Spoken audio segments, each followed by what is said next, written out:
안녕하세요. 발효공방입니다. 술을 빚을 때 초기에 잡견으로부터 오염이 되지 않을까 걱정을 하는 경우가 많습니다. 오늘은 효모를 배양해서 우리 술을 좀 더 안정적으로 빚을 수 있는 씨앗술 석임을 만들어 보겠습니다. 석임은 한마디로 쌀을 물에 며칠 담궈서 썩는 냄새가 날 정도로 부식을 시켜 누룩을 넣고 발효를 해서 미생물을 배양한 미생물 배양체라고 보면 됩니다. 씨앗술을 사용하면 이미 젖산균이 생성되어 있기 때문에 pH가 낮아져서 초기에 잡균으로부터 안심할 수 있고 다량의 효모 정식으로 안정된 술 빚기가 가능하고 적은 누룩의 양으로도 술을 빚을 수 있다는 장점이 있습니다. 우리가 요거트를 만들 때도 스타트로 유산균을 사용하고 발효식초를 만들 때도 초산균을 사용합니다. 이렇게 스타트 미생물을 사용하면 배지를 먼저 장악하기 때문에 좀 더 안정적으로 발효를 하는데 도움을 줍니다. 마중물 같은 역할을 하는 것으로 보면 되겠습니다. 씨앗술을 사용하면 효모나 젖산균이 배양이 되어 있기 때문에 술을 안 치고 나서 미생물의 빠른 증가로 유도기를 짧게 할 수 있고 이미 생성된 젖산균에 의해 잡균에 오염해서 안전할 수 있습니다. 씨앗술도 유산균이나 초산균처럼 스타트 효모라고 보면 되겠습니다. 자, 이제 씨앗술을 만들어 보도록 하겠습니다. 쌀을 깨끗이 씻어서 3, 4일 정도 물에 푹 담궈 두도록 합니다. 날짜는 정해진 것이 아니고 상태를 봐가면서 합니다. 이틀 정도 되면 거품이 살짝 생기기 시작하는데 그냥 두어도 됩니다. 3일 정도 되어서 냄새를 맡아보면 살짝 썩는 냄새가 납니다. 더 두면 은행 썩는 냄새같이 지독한 냄새가 나기도 하고요. 쌀이 썩었는데 어쩌지 하고 걱정할 필요는 없습니다. 더 두면 물에 곰팡이가 피기도 하는데 이 정도로 쌀을 부식을 시켜서 석임을 만듭니다. 쌀을 4일 정도 담궈 두었는데 썩는 냄새가 납니다. 이 정도에서 밥을 해서 석임을 만들면 되겠습니다.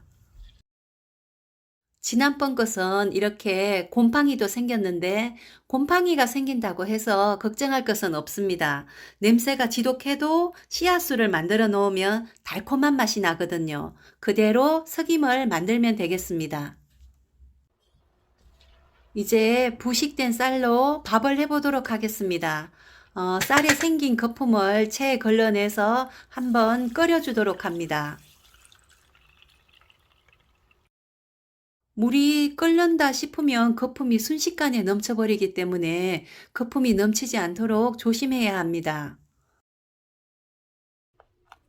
이렇게 끓인 물을 뜨거울 때 쌀에 부어주도록 합니다. 쌀이 부식되고 당분이 많이 빠져나왔기 때문에 밥을 하면 눌고 타기가 쉽습니다.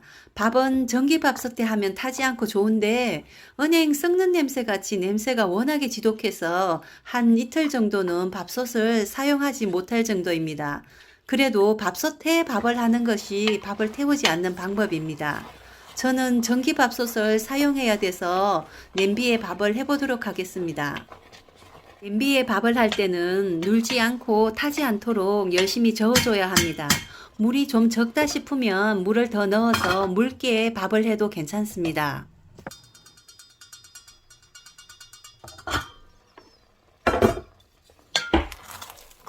어느 정도 밥이 되었으면 타지 않게 바닥을 뒤집어 주고 약한 불에서 뜸을 들이듯이 천천히 밥을 해줍니다.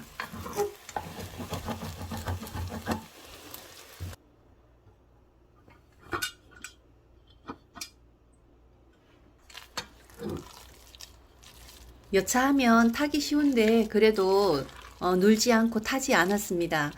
냄비에 밥을 할 때는 타기 쉬우니까 한 번씩 저어져 가면서 타는 것에 신경을 써서 밥을 하도록 해주는 것이 좋습니다.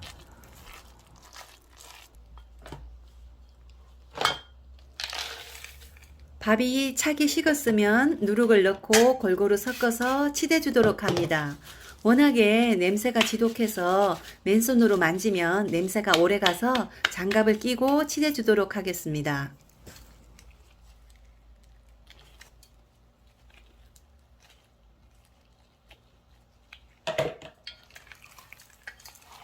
석임을 만드는 것도 치대기가 힘이 듭니다.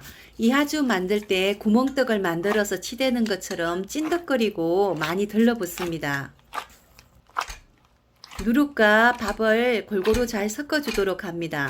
누룩의 양도 많고 밥도 당화가 많이 되어 있기 때문에 적당히 치대주면 됩니다.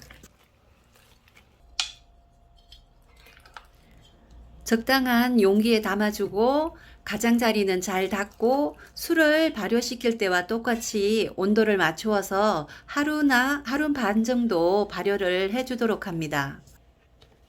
미술로 사용할 것이기 때문에 발효가 끝날 때까지 두지 말고 냉각을 해서 정지를 해주도록 합니다. 발효가 끝나지 않는 상태에서 냉각 후에 냉장고에 보관하면 효모가 살아있고 천천히 정식을 하니 한 달 정도는 사용할 수 있습니다. 그렇게 찐득거리는 밥을 넣었는데도 하루가 지나면 이렇게 허물허물해집니다. 36시간 정도 발효를 해서 냉장고에 보관하면서 사용하도록 합니다. 석임은 총 재료량의 2에서 5% 정도 사용하면 됩니다. 석임만 있으면 석임을 밑술로 해서 단양주도 이항주처럼 빚을 수 있습니다. 이렇게 하면 단양주의 맛이 좀 더 좋아집니다.